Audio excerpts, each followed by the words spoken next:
సత్యమూర్తి గారు, వాస్తవానికి రాజకీయ నాయకులకు కావచ్చు, లేదంటే మిగతా రాజకీయ పదవుల్లో ఉన్న వారికి కంపెనీల వాళ్ళతో ఉన్నటువంటి సంబంధాలు కావచ్చు, లేదా ఇతర రాష్ట్రాల్లో ఉన్నటువంటి ఒక రాజకీయ నేతలతో సంబంధాలు కావచ్చు, లేదా బాహ్య ఏదో వేరే దేశాలతో ఉన్నటువంటి సంబంధాలు అంటే మనం ఓకే. కానీ టెర్రరిస్టులు, నేరస్తులు, స్మగ్లర్లతో ఉన్నటువంటి రిలేషన్ని ఎలా చూడాలి సార్? అంటే ఎవరికి birds of A feather flock together అని, ఒకే రంగు రెక్కలున్న పక్షులన్నీ ఒక చోట చేరతాయని. క్రిమినల్స్ తోటే ఉంటారు, అందులో డౌటే ఉంది. మనకి ఒక ఇదేంటి అంటే, మనం అతి త్వరగా డబ్బులు సంపాదించాలంటే ఏం చేయాలి? తొందరగా కష్టపడకుండా ఏసీలో కూర్చొని చల్లగా ఉండి డబ్బులు సంపాదించాలంటే ఏం చేయాలి? ఏం చేయాలంటే స్మగ్లింగ్ చేయాలి. అదే చేస్తున్నారు. వీళ్ళకి అధికారం ఎందుకు అంటే ఎర్రచందనం స్మగ్లింగ్ చేయడానికి. ఈ మీరు చెప్తున్న షాహిల్ హమీద్ గురించి నాకు తెలియదు, కానీ ఈ కొల్లం గంగిరెడ్డి గురించి మాత్రం నాకు బాగా తెలుసు. రాష్ట్రం విడిపోయిన తర్వాత, అంటే అంతకుముందు కొల్లం గంగిరెడ్డి చరిత్ర చాలా ఉంది. రాష్ట్రం విడిపోయిన తర్వాత ఆంధ్రప్రదేశ్ రాష్ట్రానికి ఆదాయ వనరులు ఏం లేవు. హైదరాబాద్ కూడా తెలంగాణకి వెళ్ళిపోయింది కదా. అందుకని చంద్రబాబు నాయుడు ఏం ఆలోచించాడంటే, ఇక్కడ ఎర్రచందనం ఉంది, ఇది శేషాచలం అడవుల్లో తప్ప ప్రపంచంలో ఎక్కడా పండదు, మనం దీన్ని మార్కెటింగ్ చేసుకోగలిగితే మనకు అసలు రాష్ట్రానికి ఇంకా ఏమీ అక్కర్లేదు, ఇదే 1,00,000 కోట్లు వస్తుంది అని పాపం ఆయన ప్లాన్ చేశాడు. ప్లాన్ చేస్తే ఇవన్నీ మేము అమ్ముకోవడానికి కానీ గవర్నమెంట్కి కాదని చెప్పి వీళ్ళు ఈ స్మగ్లర్లు అందరూ ఎదురు తిరిగారు. ఈ స్మగ్లర్లు అప్పటికే యథేచ్ఛగా చెట్లు కొట్టేసుకుంటున్నారు, అమ్ముకుంటూ ఉన్నారు. వాటిని పట్టుకొని, అంటే చాలా పోలీసులు కూడా, చాలామంది ఫారెస్ట్ వాళ్ళు కూడా చాలా ప్రాణాలకు తెగించి పట్టుకున్నారు. పట్టుకుని వాటిని ఆక్షన్ వేస్తే విపరీతంగా ఆదాయం వచ్చింది. దాంతో చంద్రబాబుకి ఈ ఆలోచన వచ్చింది, అచ్చా ఎర్రచందనం మొత్తాన్ని మనం పరిరక్షించుకుంటే మనకి రాష్ట్రానికి ఆదాయం వస్తుంది అని ఆయన ప్లాన్ చేస్తే, ఈ కొల్లం గంగిరెడ్డి లాంటి వాళ్ళు తెగబడి మొత్తం ఒక ఇంటర్నేషనల్ స్మగ్లర్ అతను ఉన్నాడు, అతని పేరు షాహుల్ హమీద్ అనమాట. ఇతనికి ఏంటి అంటే, ఈ శేషాచలం ఏరియా నుంచి ఎర్రచందనం దొంగలు కావాలి, ఎవరెవరిని ఆపరేట్ చేయాలా అని చూస్తే అంతకుముందు 2-3 ఆపరేట్ చేశాడు. చివరికి కొల్లం గంగిరెడ్డి దొరికాడు. ఈ షాహుల్ హమీద్ ఏం చేస్తాడు అంటే, అతనికి ఏం కావాలి అంటే, రాజకీయంగా పలుకుబడి ఉన్న వ్యక్తులు కావాలి. డబ్బులు ఉన్నాయి, డబ్బులు ఎంత కావాలన్నా అంత ఇస్తాడు, కానీ రాజకీయ పలుకుబడి కూడా ఉంటే అతని పని స్మగ్లింగ్ ఈజీ అవుతుంది అనమాట.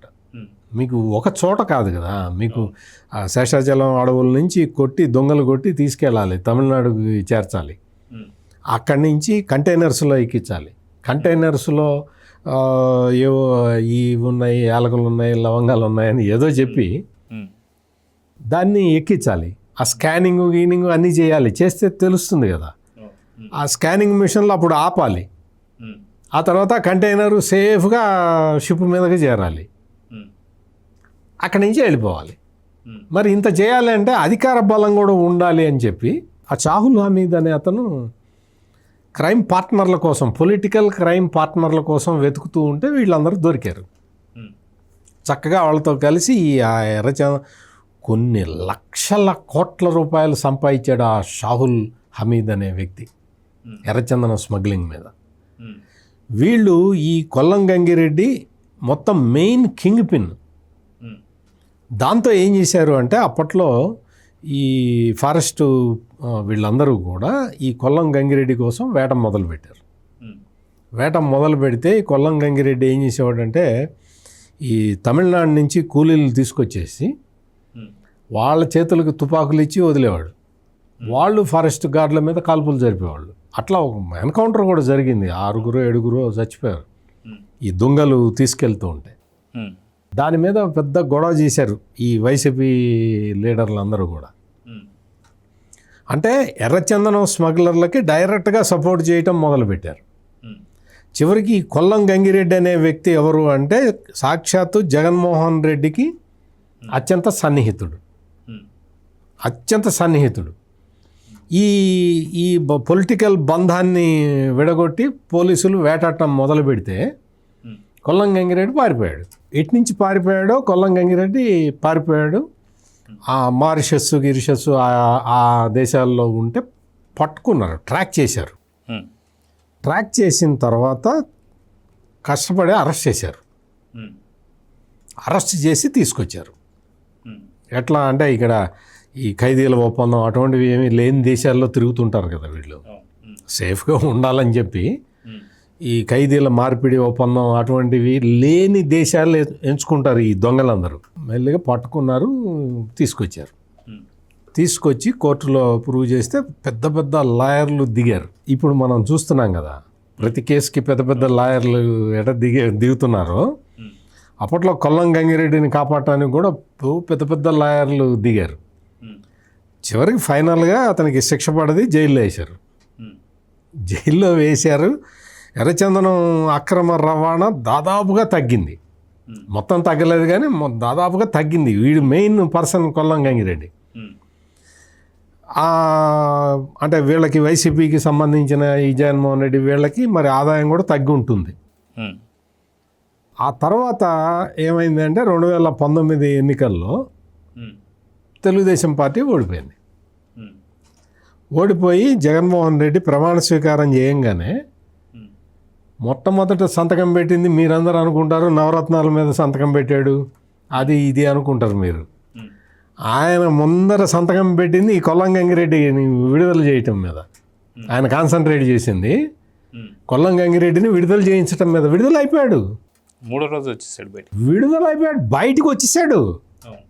బయటికి యథేచ్ఛగా ఎర్రచందనం స్మగ్లర్ని అంత కష్టపడి విదేశాల్లో పట్టుకొని తీసుకొచ్చి నానా తిప్పలు పడి చట్టం ముందర నిలబెట్టి అరెస్ట్ చేస్తే వదిలేశాడు. ఎందుకు వదిలేశావు? నీ బిజినెస్ పార్ట్నర్ కాకపోతే ఎందుకు వదిలేశావు? ఇది ప్రధానమైన ప్రశ్న. ఆ తర్వాత మొన్న 2024 ఎన్నికల్లో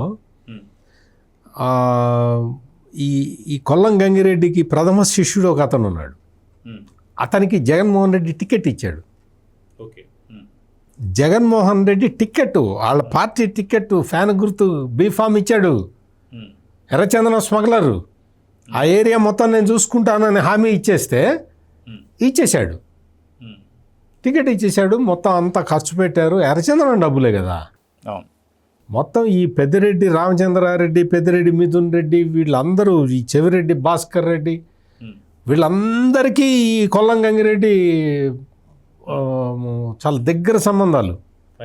లేటెస్ట్గా ఈ ఒక డాక్యుమెంటరీ రిలీజ్ చేశారు జావా డిస్కవరీ వాళ్ళు. ప్లానెట్ కిల్లర్స్ అనే ఒక సిరీస్ ఆఫ్ ఇది చేస్తే ఇవన్నీ బయటకు వచ్చినాయి. ఇవి బయటకు అందులో ఈ మొత్తం అంటే ఈ ఎర్రచందనం అనేది, మనకు ఎర్రచందనం శేషాచలం అడవుల్లో కొట్టుకుపోయారనుకోండి, మీకు ఎట తెలుస్తుంది, నాకెట తెలుస్తుంది, దాని విలువేంటో తెలియదు.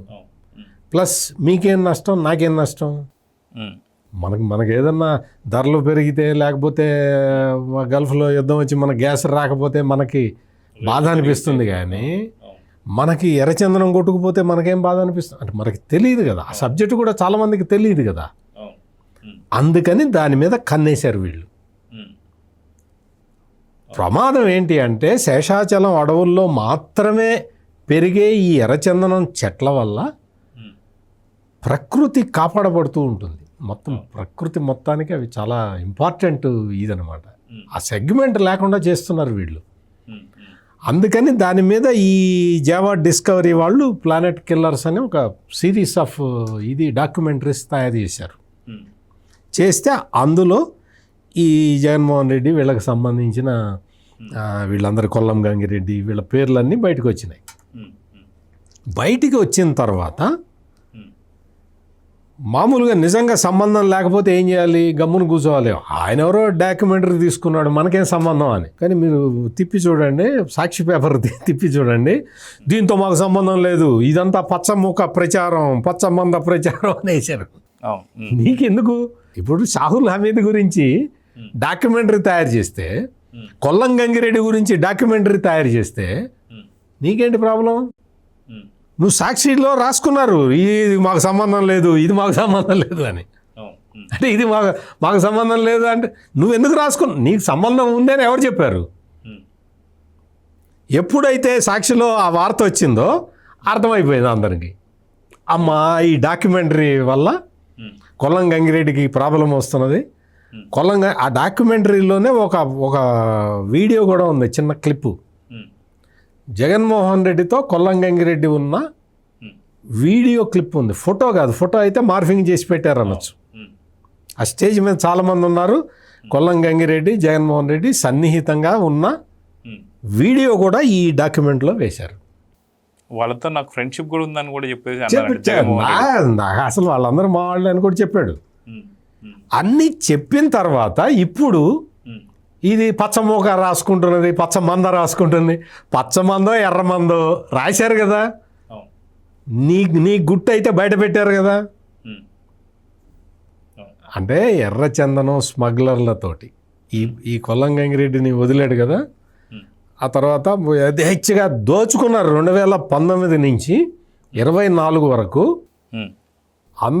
మనందరం ఇప్పటి వరకు ఏంటి అంటే మద్యం కుంభకోణం, ఇసుక కుంభకోణం, కల్తీ నెయ్యి, ఇటువంటి విషయాలు మాట్లాడుకున్నాం. యాక్చువల్గా వీళ్ళకి లాట్ తగిలింది, కొట్టేతలు పడేసింది ఏంటి అంటే ఎర్రచందనం స్మగ్లింగ్లో డబ్బులు లక్షల కోట్లు సంపాదించారు 5 సంవత్సరాల కాలంలో. అయిపోయిందా? 24 తర్వాత అధికారం మారంగానే కొల్లం గంగిరెడ్డికి పిచ్చి పిచ్చిగా చేయటం మొదలుపెట్టాడు. అంటే పిచ్చి ఎక్కింది అని ఇంట్లో కూర్చొని హెల్మెట్ పెట్టుకోవడం అది చేయటం. కొడుకు వస్తుంటే కొడుకుని గుర్తుపట్టకుండా ఏం సీఎం గారు బాగున్నారా అంటాం. ఇటువంటివి అంటే పిచ్చి వేషాలు అన్నమాట. ఎవడో చెప్పాడు గంగిరెడ్డికి, ఆ పిచ్చి వాళ్ళని అరెస్ట్ చేయరు, కోర్టు వెంటనే బెయిల్ ఇస్తుందని చెబితే ఇతను పిచ్చి పిచ్చిగా ప్రవర్తించాడు. అంటే ఇటువంటి కార్యక్రమాలన్నీ మరి జగన్మోహన్ రెడ్డికి మరి ఏం చెప్పాలి ఇంకా. ఎర్రచందనం స్మగ్లర్లతో కూడా మంచి అనుబంధ బాంధవ్యాలు పెట్టుకునే వాళ్ళని ఏమనాలి? ఇది ప్రధానమైన ప్రశ్న. Please subscribe to Leo news for more videos.